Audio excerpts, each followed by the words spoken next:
चलिए तो आज हम लोग जो है पढ़ने वाले हैं सब्स्टिट्यूएंट इफेक्ट और इलेक्ट्रॉन डिस्प्लेसमेंट इज कोवेलेंट। ठीक है ना। कितने तरह के बॉन्ड होते हैं? दो तरह के बॉन्ड होते हैं, एक आयनिक बॉन्ड होते हैं और एक कोवेलेंट बॉन्ड होते हैं। तो हम लोग अभी पढ़ क्या रहे हैं? Organic chemistry. ऑर्गेनिक केमिस्ट्री की दुनिया में आयनिक बॉन्ड नहीं होता है, कोवेलेंट बॉन्ड ही होता है। ठीक है। तो कोवेलेंट बॉन्ड में इलेक्ट्रॉन का डिस्प्लेसमेंट कैसे होता है उस चीज को हम लोग को पढ़ना है। ठीक है। तो इलेक्ट्रॉन का जो डिस्प्लेसमेंट होता है कोवेलेंट में, उसको हम लोग सब्स्टिट्यूएंट इफेक्ट भी कहते हैं। क्या कहते हैं? सब्स्टिट्यूएंट इफेक्ट भी कहते हैं। अब ये होता क्या, ध्यान से सुनो। डेफिनेशन है कि द एटम और group which does not takes part in reaction but it affect the reactivity of the molecule are called substituent. यानी ऐसा एटम और ग्रुप जो केमिकल रिएक्शन में तो भाग नहीं लेता है लेकिन उसमें इफेक्ट डाल देता है, यानी रिएक्टिविटी बढ़ जाएगा घट जाएगा, तो उसी को हम लोग सब्स्टिट्यूएंट इफेक्ट कहेंगे। और इस इफेक्ट को क्या सब्स्टिट्यूएंट कहेंगे और इस इफेक्ट को क्या कहेंगे? सब्स्टिट्यूएंट इफेक्ट कहेंगे। जैसे एक एग्जांपल के रूप में हम समझा रहे हैं। देखिए आपका ये बेंजीन है, अभी बेंजीन नहीं बना है, इसमें आपका COOH लगा दिए और इसका आपका रिएक्शन करवाए। ठीक है। प्लस NaOH के साथ रिएक्शन करवाए। ठीक है। एक ये रिएक्शन हो गया। दूसरा ऊपर में देखो, चलो यही बना देते हैं, यही बन जाएगा। ठीक है। एक और बेंजीन बनाते हैं। ठीक है। और यहाँ पे आप NO2 लगा दीजिए, यहाँ पे C≡OH। ठीक है। और यहाँ पे NO2 लगा दीजिए और यहाँ पे प्लस NaOH लगा दीजिए। तो ध्यान देखिए सिर्फ फर्क है, बाकी सब सेम है। यहाँ पे बेंजीन है, उसके ऊपर क्या कार्बोक्सिलिक एसिड है और प्लस NaOH है। ठीक है। यहाँ पे क्या है? सेम चीज है लेकिन एक एक्स्ट्रा चीज हम क्या जोड़ दिए? NO2 जोड़ दिए और उसका रिएक्शन सेम उसी के साथ की। तो ये रिएक्शन स्लो होगा और ये क्या होता है? फास्टर होता है। ऐसा एक्सपेरिमेंटली देखा गया कि जब हम लोग सिंपली ये हम लोग करते हैं, बेंजोइक एसिड इसको बोलते हैं, यानी कि बेंजीन और कार्बोक्सिलिक एसिड के साथ NaOH का जब रिएक्शन करते हैं तो आपका जो रिएक्शन होता है स्लो होता है, लेकिन जैसे ही उसमें NO2 लगाते हैं तो ये क्या होता है? फास्टर हो जाता है। इसको ऐसे समझो। अब देखो यहाँ NO2 है, इसको भी बता देते हैं। NO2 जो है ये इलेक्ट्रॉन विथड्रॉइंग ग्रुप है, यानी इलेक्ट्रॉन को खींचेगा। क्या करेगा? और देखिए बेंजीन रिंग जो है आपका इलेक्ट्रॉन रीच होता है क्योंकि उसमें पाई इलेक्ट्रॉन होता है बहुत सारा, तो वो इलेक्ट्रॉन क्या होता है? रीच होता है। अब ध्यान से सुनो। मान लो कि तुम कहीं गए मछली मारने के लिए, चलेगा और कादो में धंसते जा रहे हो। कादो समझते हो? कीचड़। ठीक है। तो कीचड़ में धंसते जा रहे हो और उधर से तुम्हारा फ्रेंड तुमको बचा रहा है। क्या कर रहा है? अच्छा, खाली अगर धंसते जा रहे हो तो तुम क्या हो रहे हो? अनस्टेबल हो रहे हो, मतलब तुमको लग रहा है कि हम मर जाएंगे, पूरा धंसते धंसते अंदर चले जाएंगे और मर जाएंगे। लेकिन अगर वहीं आप ऐसा करोगे कि तुम्हारा एक फ्रेंड हाथ दे रहा है, तुमको खींच रहा है, मैंने तुमको हाथ डोनेट कर रहा है और बचाने का कोशिश कर रहा है, तो तुमको अच्छा लगेगा कि खराब लगेगा? भले ही भयावह है ना, डर का माहौल है कि हम जा रहे हैं, लेकिन फिर भी तुमको एहसास होगा कि अब हम बचने वाले हैं, क्या? तो आपको अच्छा लगेगा। तो अगर कोई बंदा बहुत सारा लोड है, उसको कोई खींच रहा है और ऊपर से कोई दे रहा है, तो फर्क नहीं पड़ेगा। फर्क पड़ेगा क्या? लेकिन अगर पहले से ही है और देने का कोशिश करोगे, मान लो कोई क्या हो रहा है? डूब रहा है और तुम उसको डुबा रहे हो, तो क्या होगा? और उसको अच्छा लगेगा? उसको बहुत खराब लगेगा। तो यहाँ पे उसी तरह का कॉन्सेप्ट आपको मतलब मिलेगा। ये जो इंडक्टिव इफेक्ट वगैरह ये सब है, यहाँ पे आपको इसी तरह का मतलब मिलेगा। हर चीज चार्ज के अराउंड घूमेगा, प्लस चार्ज माइनस चार्ज। अगर किसी पे माइनस चार्ज ऑलरेडी है तो माइनस चार्ज का मतलब क्या होता है? इलेक्ट्रॉन वहां पे बहुत सारा होगा। तो अगर उसको आप और इलेक्ट्रॉन देने का कोशिश करोगे तो वो लेगा नहीं, रिपल्सन करेगा। लेकिन वहीं अगर प्लस देने का कोशिश करोगे तो लेगा, क्योंकि प्लस को चाहिए तो दोनों दोस्ती बना लेगा। तो इस तरह का कॉन्सेप्ट आपको यहाँ पे आएगा। ठीक। तो यहाँ पे रिएक्शन इसलिए बढ़ जाता है क्योंकि NO2 जो है ये एक्सेप्टर होता है, ये इलेक्ट्रॉन को खींचता है। तो अब यहाँ अगर कोई प्लस चार्ज आएगा इस पे तो डायरेक्ट अटैक कर लेगा। ठीक है। ये ऐसा क्यों होता है? तो ध्यान से सुनो। इसको हम लोग ऐसे भी लिख सकते हैं। ध्यान देखो, जहाँ पे एसिडिक कैरेक्टर बेसिक कैरेक्टर पढ़ाएंगे तब समझ आएगा ज्यादा। COO पे माइनस होता है और H प्लस निकल जाता है। ठीक है। ठीक। ये COOH जो है क्या है? ये एसिड है, COO कार्बोक्सिलिक एसिड है। एसिड क्या करता है? अपना H प्लस देता है, इसीलिए तो वो एसिड है। तो इस पे माइनस चार्ज आ गया तो ऑलरेडी इस पे माइनस चार्ज है बहुत, तो अब अगर कोई माइनस चार्ज आने का कोशिश करेगा तो दिक्कत होगा। हाँ, तो यहाँ पे जो प्लस चार्ज ही आएगा तो प्लस चार्ज क्या आएगा, प्लस चार्ज। अब ध्यान से सुनो, ये Na और OH को कैसे तोड़ेंगे, Na प्लस और OH माइनस में इस Na OH को हम लोग तोड़ सकते हैं Na प्लस और OH माइनस। तो अब ध्यान से सुनो, ये Na प्लस तो अटैक कर सकता है इस पे क्योंकि प्लस माइनस है। अच्छा, एक और NO2 अगर जोड़ दे, अब तक NO2 नहीं जोड़े थे, अब NO2 जोड़ रहे हैं, ठीक है, तो अब इलेक्ट्रॉन और खींच रहा है, ठीक है, तो अब क्या होगा, अटैक करेगा, क्या जल्दी अटैक करेगा। तो इस पे क्या होता है कि मतलब ये NO2 जो होता है एक्सेप्टर होता है, इलेक्ट्रॉन को खींचता है और उसके बाद इसके इलेक्ट्रॉन डेंसिटी को कम करता है, तो वो जल्दी अटैक कर लेगा, ठीक है। तो ये इसलिए फास्टर होता है, ठीक। ये हम लोग पढ़ेंगे जब फिर एसिड बेस का कॉन्सेप्ट पढ़ेंगे तब ज्यादा समझ आएगा। मतलब इसको अभी ऐसे समझो कि COOH जो आपका होता है, मतलब COOH के साथ अगर बेंजीन लगा हुआ है, बेंजीन के साथ COOH, तो ये रिएक्शन आपका जल्दी होगा, मतलब स्लो होगा अगर कोई एक्सेप्टर नहीं लगा हुआ है। और यहाँ क्या होता है, एक्सेप्टर लगा होता है, यहाँ पे नहीं होता। चलिए, तो सब्स्टिट्यूएंट इफेक्ट का मतलब समझ लिए कि मतलब ऐसा ग्रुप और एटम जो क्या करता हो, मतलब खुद तो भाग नहीं लेता है रिएक्शन में, लेकिन रिएक्शन पे स्पीड इसको बढ़ा देता है या फिर घटा देता है। इसको ऐसे समझो कैटलिस्ट कहते हैं, कैटलिस्ट, ठीक। अब ये कई तरह के होते हैं, इंडक्टिव इफेक्ट होता है, मेसोमेरिक इफेक्ट होता है और रेजोनेंस इफेक्ट होता है। कैसा इफेक्ट होता है, रेजोनेंस इफेक्ट होता है। उसके बाद क्या होता है, हाइपर कंजुगेशन, इलेक्ट्रोमेरिक या फिर स्टेरिक इफेक्ट होता है। तो टोटल हम यहाँ 5 तरह के लिखे हैं। सबसे पहला इंडक्टिव इफेक्ट, मेसोमेरिक इफेक्ट या इसी को रेजोनेंस इफेक्ट कहेंगे, फिर उसके बाद हाइपर कंजुगेशन इफेक्ट और इलेक्ट्रोमेरिक इफेक्ट और स्टेरिक इफेक्ट। ऊपर में जो आप देख रहे हैं इंडक्टिव, मेसोमेरिक, हाइपर कंजुगेशन, ये सब परमानेंट इफेक्ट है। परमानेंट मतलब कि ऐसा मानो, जिसको मान लो इसको ऐसे समझो, एक बंदा को गवर्नमेंट जॉब लग गया और एक को प्राइवेट जॉब लगा, तो कौन सा परमानेंट, गवर्नमेंट जॉब, क्या एकदम परमानेंट है, अब कुछ नहीं होने वाला है। तो उसी तरह इसमें अगर एक बार इफेक्ट लग गया तो समझ लो कि हमेशा लगा हुआ रहेगा, और इसमें लगा और ग्रुप को हटा लिए तो क्या हो जाएगा आपका, फिर ये हट जाएगा। मतलब जब तक इस पे है उसके बगल में कोई, तब तक ये इफेक्ट रहेगा, उसके बाद ये इफेक्ट खत्म हो जाएगा। लेकिन इस तीनों में अगर एक बार इसमें इंड्यूस हो गया तो समझ लीजिए कि ये इफेक्ट आपका परमानेंट, ठीक है। तो ये सबको परमानेंट बोला जाता है, और यहाँ जो दो है आपको इसको टेम्पोररी बोला जाता है, ठीक है ना। ये सब क्या है, टेम्पोररी इफेक्ट है, ठीक। चलिए, इलेक्ट्रोमेरिक इफेक्ट ये सब क्या है, टेम्पोररी इफेक्ट। अब देखिए, हम लोग को इंडक्टिव इफेक्ट को समझने के लिए सबसे पहला इलेक्ट्रोनेगेटिविटी ऑर्डर को आपको जानना है। किसको, इलेक्ट्रोनेगेटिविटी। तो इलेक्ट्रोनेगेटिविटी ऑर्डर को हम लोग यहाँ याद रखने का ट्रिक बताए हैं। देखो, phone, club, seek, pH, metal. अब देखिए, फोन से फ्लोरीन, ऑक्सीजन, नाइट्रोजन, क्लब से क्लोरीन, ब्रोमीन, और सीक से सल्फर, आयोडीन, कार्बन, और यहाँ पीएच से फास्फोरस, हाइड्रोजन, मेटल। यानी सबसे कम इलेक्ट्रोनेगेटिविटी किसका होगा, मेटल का होगा। और इलेक्ट्रोनेगेटिविटी का मतलब होता है कि इलेक्ट्रॉन को अपने और खींचने की क्षमता, उसी को क्या कहते हैं, इलेक्ट्रोनेगेटिविटी कहते हैं। तो चलिए, इसको हम लोग समझ लिए। अब हम लोग उसके मदद से ही हम लोग इंडक्टिव इफेक्ट को समझ सकते हैं।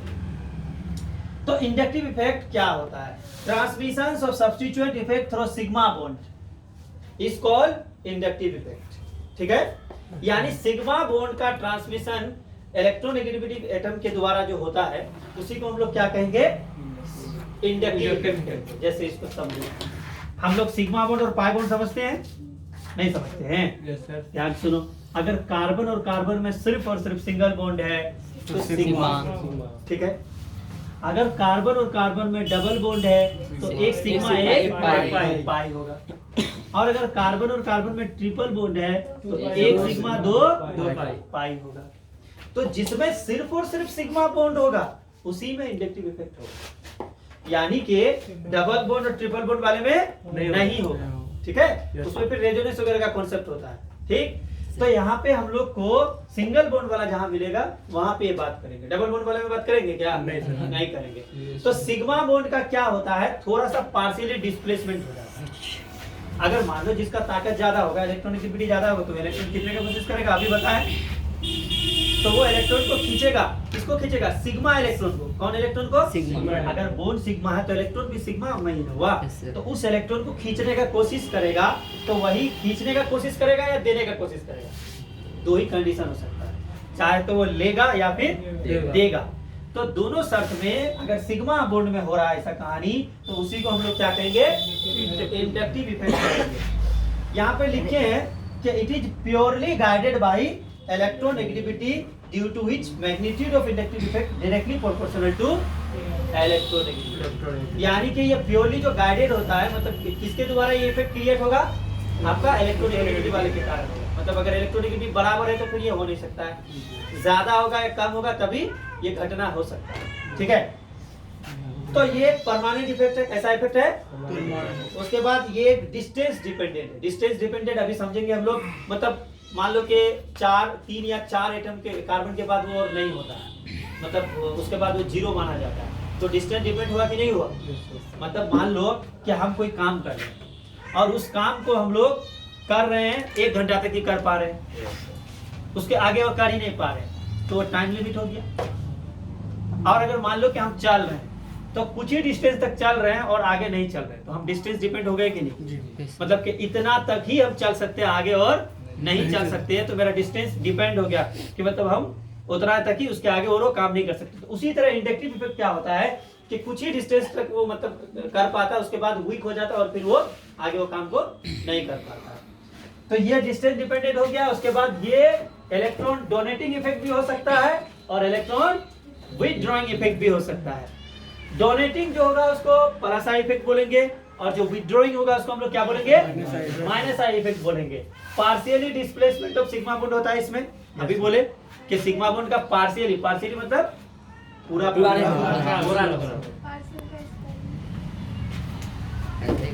पार्शियल, यही तो है, ठीक है। तो ओहो अच्छा, ठीक। चलो ये होगा आपका, ठीक है, पार्शियल हो जाएगा। ठीक है, समझे? तो ये आपका partial displacement of sigma bond हो जाएगा। ठीक, अभी कितने तरह के होते हैं? 2 टाइप्स के होते हैं। यानी कि माइनस आई इफेक्ट, जिसको हम लोग नेगेटिव इफेक्ट कहेंगे। If the group or atom more electronegative than carbon, अगर कोई ग्रुप और एटम कार्बन के साथ लगा रहे हैं, जैसे आपने ध्यान से सुनो, मान लो ये कार्बन है आपका, और इस कार्बन के साथ अगर कोई एटम हम लोग लगा रहे हैं या कोई ग्रुप लगा रहे हैं, अगर उसका इलेक्ट्रोनेगेटिविटी इस कार्बन से ज्यादा है तो वो माइनस आई शो करेगा। क्या शो करेगा? फिर से सुनो, यानी कि कार्बन के साथ हम लोग जो ग्रुप लगाएंगे, अगर उसका इलेक्ट्रोनेगेटिविटी कार्बन से ज्यादा होगा तो वो कैसा शो करेगा? माइनस आई शो करेगा। ठीक है, खींच रहा है तो क्या कर रहा है? माइनस से होगा। ठीक है, तो खींच रहा है माइनस होगा, तो क्या बोले हम लोग? देखो यहाँ पे तो इलेक्ट्रोनेगेटिविटी अगर ज्यादा होगा तो उसको माइनस इफेक्ट कहेंगे। सेम वही चीज हम यहाँ लिखते हैं कि if group or atom is more electronegative than carbon atom, then sigma bonded electron are polarized toward the group, यानी ग्रुप के ओर पोलराइज हो जाएगा, उधर आ जाएगा इलेक्ट्रॉन आपका, इधर आएगा ग्रुप के ओर, यानी कि ये इधर खींच लेगा इलेक्ट्रॉन। क्यों? क्योंकि इसका ताकत ज्यादा है, तो ये इलेक्ट्रॉन को क्या कर लेगा? खींच लेगा। तो इस तरह अगर अपने ही अंदर अपने ही और अगर खींच ले हैं मतलब ग्रुप, तो उसको हम लोग क्या कहेंगे? Minus I effect. और माइनस आई इफेक्ट के जैसे यहाँ पे देखो हम एग्जांपल के रूप में दिखाए हैं। देखो यहाँ पे क्लोरीन लगाए हैं। Yes sir. और हम बताएं यहाँ पे कि फ्लोरीन का सबसे ज्यादा इलेक्ट्रोनेगेटिविटी होता है, उसके बाद ऑक्सीजन, उसके बाद नाइट्रोजन। ठीक है ना, यहाँ देख रहे हो ना? हाँ, ये आपका उस तरह से है। तो देखो ये इलेक्ट्रॉन खींचेगा, जैसे ही जो खींचता है जो लेता है उस पर क्या माइनस चार्ज आता है, और जो देता है उस पर कैसा चार्ज? लेकिन यहाँ पे सीधा माइनस और प्लस क्यों नहीं आया? क्योंकि पूरा नहीं ले पाता, पार्शियली। इसीलिए यहाँ पे पार्शियली का डेल माइनस लगेगा और यहाँ पे डेल प्लस लगेगा। जैसे ही इस पे प्लस आया तो ये तो भिखमंगा बन गया, भिखारी बन गया। तो अब अगर बगल में कुछ मिलेगा खाना पीना, है ना? मान लो कि 2 दोस्त खा रहे थे, 4 दोस्त खा रहे थे, तो खा रहे थे, एक दोस्त का खत्म हो गया, तो जानते हो ना दोस्त कैसा होता है? तो दूसरे का छीन के खाने की कोशिश करेगा। तो सेम उसी तरह से इसका यहाँ जब इलेक्ट्रॉन ले लिया तो ये इससे लेने का कोशिश करेगा। किससे लेने का कोशिश करेगा? इससे लेने का कोशिश करेगा। तो इसमें क्या आ जाएगा आपका डेल डबल डेल प्लस आ जाएगा। मतलब इसमें थोड़ा और वीक हो जाएगा। मतलब यहाँ पे 2 दिखाएं और प्लस दिखाएं तो इसका मतलब ये नहीं कि ज्यादा स्ट्रॉन्ग है, इससे ये कम हुआ, धीरे धीरे वीक होते जा रहा है। क्या होते जा रहा है? वीक होते जा रहा है। इसमें आते आते और वीक हो गया और इसमें जाते जाते खत्म हो जाता है। उसके बाद ये इफेक्ट और शो नहीं करता, इतना तक ही ये इफेक्ट रहता है। ठीक है, तो इसीलिए क्या डिस्टेंस डिपेंड हुआ कि नहीं, आगे और नहीं गया। तो इसीलिए इसको क्या कहते हैं हम लोग? डिस्टेंस डिपेंडेंट कहते हैं। अब इसका ऑर्डर क्या है कि किसमें सबसे ज्यादा आपका माइनस इफेक्ट करेगा। तो यहाँ पे आपका NF3 पे प्लस ज्यादा होता है, उसके बाद फिर NR3 पे प्लस, फिर NH3, फिर NO2, फिर CN COOH, फिर क्लोरीन ब्रोमीन आयोडीन, फिर आपका यहाँ क्या है OR OH, उसके बाद अल्कीन, उसके बाद NH2, उसके बाद फिनाइल, उसके बाद ये अल्काइन है, ये अल्काइन, उसके बाद आपका यहाँ अल्कीन होगा, उसके बाद हाइड्रोजन में 0 इलेक्ट्रॉनिक होता है। कैसा होता है? 0 होता है। इसको ऐसे भी याद रख सकते हो, ना फरहान, ना ऋतिक, ना हीरालाल, ना ओमपुरी, ठीक है ना। ये एक रखने का याद, वैसे फाइनली तो ऐसे ही याद रखना है कि आपको सबसे ज्यादा किसका होता है? NF3 का होता है, उसके बाद NR3 पे प्लस होता है, फिर NH3 पे प्लस, NO2 पे प्लस। ये काम आएगा जब आपको कंपेयर करने देगा कि किसका इलेक्ट्रोनेगेटिविटी ज्यादा है, तो आपको ये ऑर्डर पता होना चाहिए। ये पावर हुआ कि मतलब किसका सबसे ज्यादा है, मतलब इंडक्टिव इफेक्ट करने का क्षमता है। माइनस आई, ये किसका ऑर्डर है सर? अच्छा, माइनस आई क्यों हुआ, माइनस प्लस आई क्यों नहीं हुआ? क्योंकि देख रहे हो प्लस है तो ये इलेक्ट्रॉन का भूखा है कि इलेक्ट्रॉन नहीं चाहिए? भूखा है तो इलेक्ट्रॉन खींचेगा कि इलेक्ट्रॉन देगा? खींचेगा। तो खींचने वाले को क्या कहते हैं? माइनस आई इफेक्ट कहते हैं। तो सब में ऐसा होगा, समझ में आ रहा है। उसके बाद फिर होता है यहाँ इलेक्ट्रोनेगेटिविटी वाला कहानी, समझ में आ रहा है। ये तो इलेक्ट्रोनेगेटिव है ही और प्लस है, तो और क्या करेगा ये? और भी ज्यादा खींचेगा। तो ये बात याद रखना है, तो ये आपको याद रखना है, ठीक। उसके बाद दूसरा है plus I effect. If the sigma bond is pushed away मतलब धक्का देना बाय द सब्स्टिट्यूएंट। सब्स्टिट्यूएंट मतलब ग्रुप और एटम। अभी यहाँ बोले सब्स्टिट्यूएंट किसको बोलेंगे? यानी एटम और ग्रुप जो क्या करता है, किसी भी केमिकल रिएक्शन को बढ़ा या घटा देता है, तो उसी को सब्स्टिट्यूएंट कहेंगे। तो सब्स्टिट्यूएंट का मतलब क्या हुआ? ग्रुप। ठीक है, दिमाग में रखना है कि सब्स्टिट्यूएंट का मतलब क्या होता है? ग्रुप या एटम। तो if sigma bond is pushed away by the atom और group, then it is called plus I. मतलब वो लेगा नहीं, वो देगा, यानी अपना इलेक्ट्रॉन को क्या करेगा और भी ढकेल देगा दूसरे को। तो उसी को क्या कहेंगे हम लोग? Plus I effect. लेकिन इसको होने के लिए क्या चाहिए? देखो, for this effect group or atom should be less electronegative atom than carbon, यानी कार्बन से कम होना चाहिए, तभी ना कार्बन लेगा। तो देखो एक एग्जांपल हम यहाँ पे लिए हैं, ध्यान से सुनो। देखो ऑक्सीजन पे माइनस चार्ज है, क्या है? माइनस चार्ज है। तो यहाँ पे इलेक्ट्रॉन डेंसिटी बहुत है। देखो जनरली यहाँ पे ध्यान से सुनो, ऑक्सीजन का इलेक्ट्रोनेगेटिविटी ऑर्डर कार्बन से क्या होता है? ज्यादा होता है। देखो यहाँ पे है कि नहीं, कार्बन आपका यहाँ पे है और ऑक्सीजन आपका यहाँ पे। लेकिन जैसे ही ऑक्सीजन पे माइनस चार्ज आ जाता है तो अब इलेक्ट्रोनेगेटिविटी किसका ज्यादा हो जाएगा? कार्बन का ज्यादा हो जाएगा। ऐसा क्यों? क्योंकि देखो ये पहले ठूस करके खा लिया, बिरयानी बना था और ठूस के खा लिया। अब उसको बर्फी ला के खिलाओ, है ना, कुछ भी ला के खिलाओ, अब उसको कौन सा बिरयानी खिलाओ तब भी नहीं खाएगा वो। आलू बिरयानी, हाँ आलू बिरयानी तो तब वो नहीं खाएगा, तो और भी मतलब ये कर देगा। तो समझ रहे हो कि जैसे ही माइनस चार्ज है, अच्छा प्लस अगर आता तो प्लस ज्यादा रहता है उसका तो ऐसी इलेक्ट्रोनेगेटिविटी और भुगा हो गया, है ना। मतलब 5 दिन का भुगा है, कितना दिन का भुगा है? हाँ, तब तो फिर ऑक्सीजन ही रहता, इसमें कोई बात नहीं। लेकिन माइनस आ गया, इसीलिए क्या हो जाएगा आपका कि ये नहीं चाहेगा कि और हम इलेक्ट्रॉन ले, क्योंकि हम खुद ही अमीर है, ठीक है ना, तो और हमको नहीं चाहिए, तो कार्बन ज्यादा हो जाएगा। तो अब देखो यहाँ पे एक एग्जांपल दिए हैं, यहाँ पे ऑक्सीजन पे माइनस चार्ज है कि नहीं है? तो इलेक्ट्रॉन ले खींचेगा कि इलेक्ट्रॉन देगा? देगा। अपने आप से पुश अवे करेगा। तो वही चीज तो लिखे हैं कि वो दूर मतलब अपने आप से दूर मतलब देगा, मतलब कार्बन को देगा। तो कार्बन खींचेगा, तो जो खींचेगा उस पर कैसा होगा? माइनस। तो इस पर डेल माइनस होगा, फिर डबल डेल माइनस होगा, फिर ट्रिपल डेल माइनस, और अंत में जाकर के फिर वो मतलब मर जाता है। उसके बाद और ये इफेक्ट शो नहीं करता, मतलब वीक हो जाता है। तो यहाँ अगर ये दे रहा है तो इसमें पार्शियली डेल प्लस हम लोग मान सकते हैं कि ले रहा है तो दे रहा है तो, और ये लेने वाले को माइनस आई करके। इतना समझ आया कि नहीं आया? आ गया ना? अब देखिए इसका भी ऑर्डर होता है, वैसे तो ये बाद में लिखा है लेकिन यहाँ तक याद रखने का ट्रिक है। नो कार्बोक्सिलेट 3 to 1 कैसे याद रखोगे?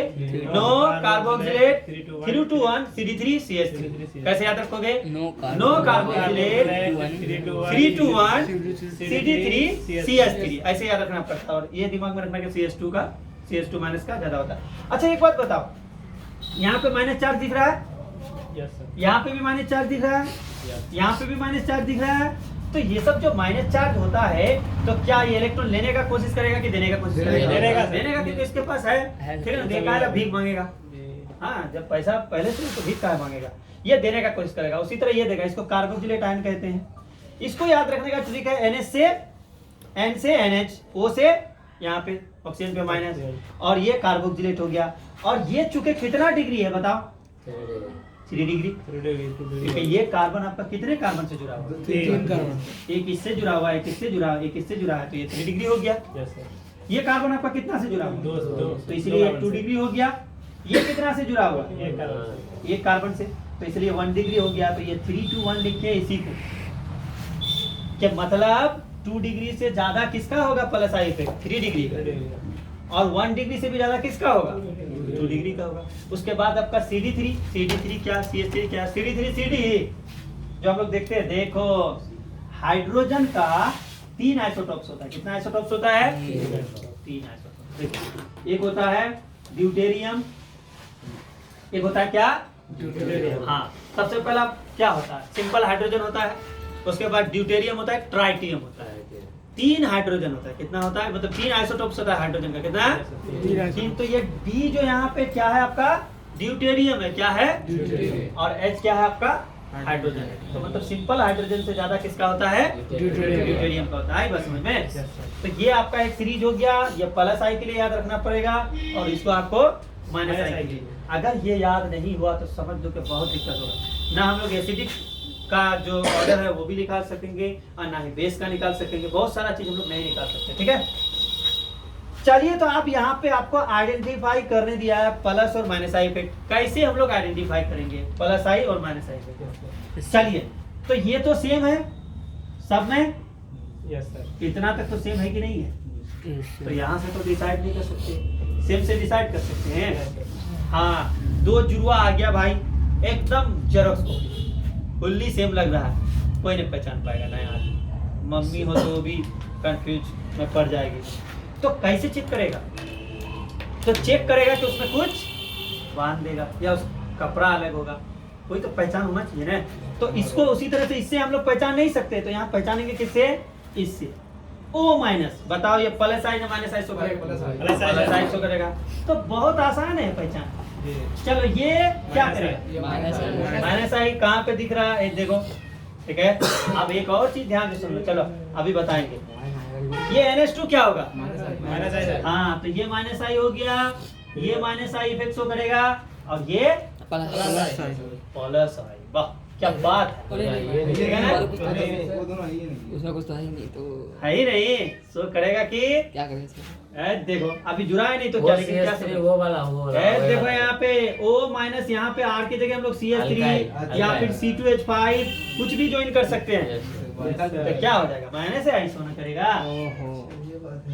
समझ में आया? Yes sir. अब यहाँ पे बोन SO3 पे H है तो ये क्या शो करेगा? अगर इसको देखो, जब अकेला ग्रुप रहे तो कार्बन के साथ जोड़ दो। कैसा ट्रिक है? कार्बन के साथ जोड़ दो, उसके बाद पता करो यहाँ कार्बन है, इसके साथ हम लोग SO3H जोड़ दिए। अब बताओ ये जो एटम आपका दिख रहा है सल्फर, तो इलेक्ट्रोनेगेटिविटी ज्यादा है कि कम है? कार्बन से सल्फर का इलेक्ट्रोनेगेटिविटी ज्यादा है कि कम है? सल्फर का ज्यादा है सर, कार्बन का सल्फर का ज्यादा है। एक देखो दिख रहा है। यहाँ पे आपको सल्फर दिख रहा है, आयोडीन दिख रहा है, कार्बन दिख रहा है, तो सल्फर का ज्यादा ना है। Yes sir. तो क्या करेगा वो? खींचेगा कि देगा? सल्फर खींचेगा। खींचेगा। जब इलेक्ट्रोनेगेटिविटी ज्यादा है तो खींचेगा ना। ए समझ आया कि नहीं Yes, आया? sir. तो अब ये क्या होगा? माइनस आई होगा कि प्लस आई होगा? माइनस आई शो होगा। Yes sir. समझ में आया? कैसे हम लोग ग्रुप पहचानेंगे? जब ऐसे दिया हुआ रहे तो फिर तो पहचान लिए। अगर सिंपली ऐसे रहे तो आपको कार्बन के साथ जोड़ना है। किसके साथ जोड़ना है? कार्बन के साथ। कार्बन के साथ। तब हमको देखना है कि किसका इलेक्ट्रोनेगेटिविटी ज्यादा है। अगर ग्रुप या एटम का इलेक्ट्रोनेगेटिविटी ज्यादा है तो माइनस आई तो माइनस आई शो करेगा, और अगर नहीं है तो कैसा शो करेगा, प्लस आई। जैसे देखो एक और एग्जांपल लेते हैं हम लोग, ध्यान से सुनो। अब O पे माइनस है आपका, चलो इसको तो बना लो, NH पे माइनस, बॉन्ड NH पे माइनस, बताइए क्या शो करेगा, प्लस आई कि माइनस आई? प्लस आई। ये प्लस प्लस आई शो करेगा। वैसे भी यहाँ पे लिखाए भी है। और दूसरी बात, आप कार्बन के साथ जोड़ो ना तो क्या हो जाएगा। वैसे जनरली अगर नाइट्रोजन की बात बोलोगे तो इलेक्ट्रोनेगेटिविटी ज्यादा होता है, लेकिन माइनस आ जाने के कारण इलेक्ट्रोनेगेटिविटी कार्बन से घट जाता है। ठीक है, तो क्या होगा, आप ये प्लस आई शो करेगा। समझ आ रहा है कि नहीं, कैसे हम लोग पहचानेंगे प्लस आई ग्रुप माइनस आई ग्रुप। तो अब कल जो हम लोग पढ़ेंगे, इससे आगे पढ़ेंगे, इसका यूज पढ़ेंगे कि आखिर हम लोग कहाँ इसका यूज करते हैं, इंडक्टिव इफेक्ट का कहाँ पे यूज होता है। ठीक, तो चलो आज यहीं तक रखते हैं क्या, तो नेक्स्ट क्लास में हम लोग